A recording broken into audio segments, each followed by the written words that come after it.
اب ان خصوصیات والے صحابہ کرام میں سے اور ان عشرہ مبشرہ میں سے 4 صحابہ کا ذکر الگ سے نبی پاک علیہ السلام نے کیا.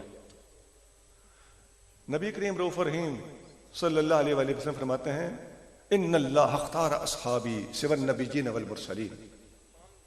اللہ تعالیٰ نے نبیوں اور رسولوں کے بعد میرے صحابہ کو چن لیا ہے.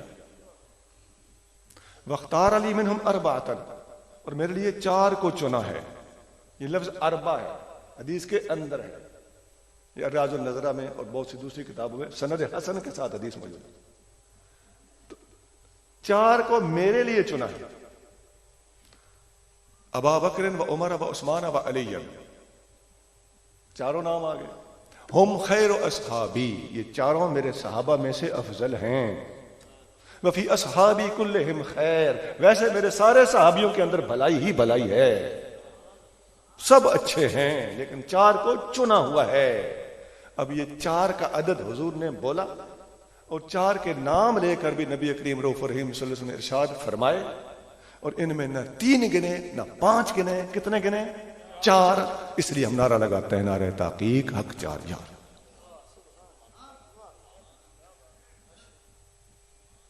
نعرہ تحقیق کا تعلق یہ ضروری نہیں کہ خلافت کے ساتھ ہو. خلافتیں عطا ہونے سے پہلے حضور کی زبان حق ترجمان سے یہ 4 کا عدد بھی اور 4 کے نام بھی کئی حدیث کی کتابوں میں آ چکے ہیں.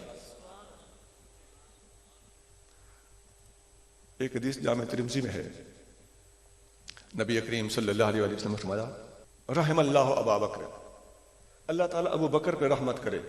زوجنی ابنتہ وحملنی الی دار الہجرہ، اس نے اپنی بیٹی میرے نکاح میں دی اور ہجرت کی رات میری سواری کا بندوبست کیا یا مجھے اپنے کندھوں پہ اٹھایا. رحم اللہ عمر یقول الحق ولو کان مرا وترکہ الحق وما لہ صدیق، اللہ تعالیٰ عمر پہ رحمت کرے، سچ بولتا ہے خواہ کڑوا ہو، اور حق کی خاطر اکیلا رہ جانا گوارا کر لیتا ہے، حق کو نہیں چھوڑتا. حق حق حق حضور فرما دے. اور رحم اللہ عثمان یستحییہ الملائکہ، اللہ تعالیٰ عثمان پہ رحمت کرے، آسمان کے فرشتے بھی اس سے حیا کرتے ہیں. ورحم اللہ علی، اللہم ادر الحق معہ حیثما دار، اے اللہ علی پر بھی رحمت فرما، اور اے اللہ علی جدھر جائے حق کو علی کے ساتھ گھما کے رکھ دے. علی جدھر جائے حق ادھر کر دے. اب یہ ساری حدیثیں سامنے رکھیے نا. ادھر یقول الحق وترک الحق وما لہ صدیق، فاروق اعظم کی باری تھی تو وہاں بھی حق حق بولا تھا. اب ہمیں فاروق اعظم کی باری حق نظر آ جائے اور علی المرتضیٰ کی باری حق نظر نہ آئے تو یہ نا حق ہوا. اور علی المرتضیٰ کی باری آئے حق نظر آ جائے، فاروق اعظم کی باری آئی حق نظر نہ آئے تو یہ بھی نا حق ہوا. حق پر وہی ہے جو عمر کو بھی حق پہ مانتا ہے، علی کو بھی حق پہ مانتا ہے. کاٹ کاٹ کے باتیں رکھتے ہو، ایک ہی حدیث کے اندر سے بات کاٹ کے رکھی ہوئی ہے.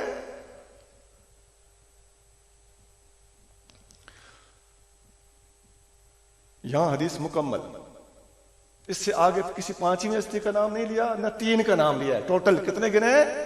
4. اور سنیے، ابو داؤد شریف میں حدیث ہے، حضرت سفینہ رضی اللہ تعالی عنہ فرماتے ہیں کہ نبی کریم رؤوف الرحیم صلی اللہ علیہ وسلم نے فرمایا میرے بعد خلافت 30 سال ہوگی. ان کے شاگرد پاس بیٹھے تھے تابعی، انہوں نے عرض کیا حضور کچھ لوگ کہتے ہیں کہ علی المرتضیٰ خلیفہ برحق معاذ اللہ نہیں ہے. آپ نے فرمایا کذبت استاہ بنی مروان، یہ بنی مروان نے گند مارا ہے. کہ میں محتاط ترجمہ کر رہا ہوں، بنی مروان نے گندی بات کی ہے. اور فرمایا ذرا گن لے، 2 سال ابو بکر کی خلافت ہے، 10 سال عمر فاروق کی خلافت ہے، 12 سال عثمان غنی کی خلافت ہے. کتنے ہوئے؟ 24. فرمایا حضور فرما رہے ہیں کہ 30 سال خلافت ہوگی تو اگلے 6 سال علی المرتضیٰ کے نہ شمار کریں تو حضور کی حدیث پوری ہی نہیں ہوتی. پتہ چل گیا کہ علی المرتضیٰ خلیفہ برحق ہے. اب علی المرتضیٰ کو خلیفہ برحق نہ ماننے والے اور 3 کو ماننے والوں کا رد کیسے ہوگا جب تک تم نہ رہے تحقیق حق 4 یاد نہیں لگاؤ گے، علی کی شان واضح نہیں ہوگی.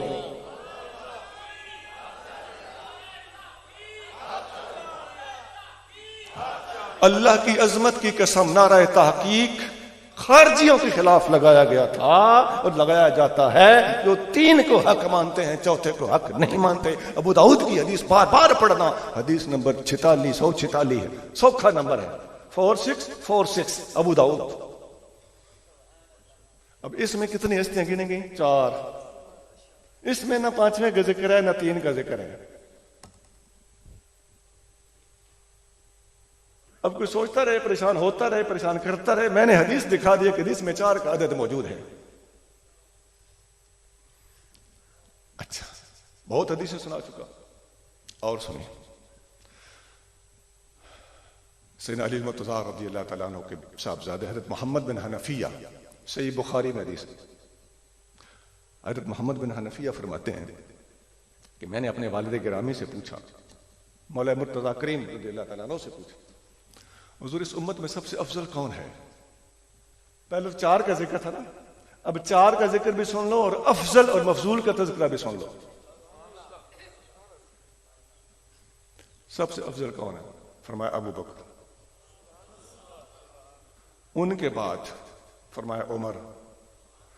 حضرت محمد بن حنفیہ رضی اللہ عنہ فرماتے ہیں میں نے دل میں سوچا، اب میں نے اگر کہا کہ ان کے بعد کون ہے تو یقیناً آپ کہیں گے عثمان غنی۔ میں نے سوال بدل دیا، پیٹرن سوال کا بدل دیا، فرماتے اس کے بعد آپ ہوں گے، کسی طریقے سے کہلوا سکوں؟ فرمایا نہیں، ما انا الا رجل من المسلمین، میں مسلمانوں میں سے ایک مرد ضرور ہوں لیکن نمبر 3 میرا نہیں۔ ہاں جی، عثمان کا نام لیں گے۔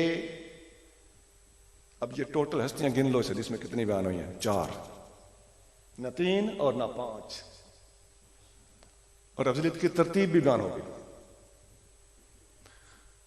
یہ میں 4 پر انگنت حدیثیں آپ کو سنایا جا رہا ہوں۔ نور الابصار فی مناقب آل نبی المختار، اہل بیت کی شان میں بڑی بمبارڈ کتاب ہے۔ اس کتاب میں خلفائے اربعہ کا پورا عنوان قائم ہے، اور علامہ مومن بن مومن شبلنجی اس کے مصنف ہیں، انہوں نے ایک چیپٹر کے اندر 10 حدیثیں بیان کی ہیں جن کے اندر صرف 4 یار کا ذکر ہے۔ ایک اور حدیث سنا کے پھر آگے چلتے ہیں۔ کتاب الفتن میں امام حماد بن نعیم رضی اللہ تعالیٰ عنہ حدیث روایت کرتے ہیں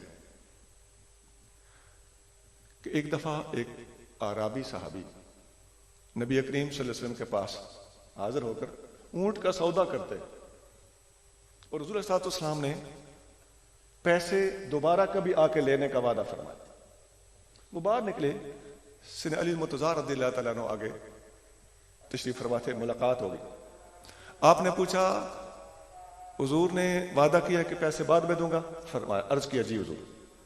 فرمایا جا کے پوچھو اگر آپ کا وصال مبارک ہو جائے تو پھر آپ کے بعد کس سے لوں؟ وہ واپس گیا، پوچھا، حضور نے فرمایا میرے بعد ابو بکر سے لے لینا۔ آپ نے پھر واپس بھیجا، ابو بکر دنیا سے چلے جائیں تو پھر کہاں جاؤں؟ آپ نے جواب دے کے بھیجا کہ پھر عمر سے لے لینا۔ پھر واپس بھیجا، عمر دنیا سے چلے جائیں تو پھر کہاں جاؤں؟ آپ نے جواب دے کے بھیجا پھر عثمان سے لے لینا، اور پھر واپس بھیجا، فرمایا عثمان دنیا سے چلے جائیں تو پھر کیا کروں؟ واپس آ کے حضور کا پیغام سنایا کہ حضور فرما رہے ہیں کہ عثمان کے بعد اس سے لے لینا جو تمہیں واپس بار بار بھیج رہا ہے۔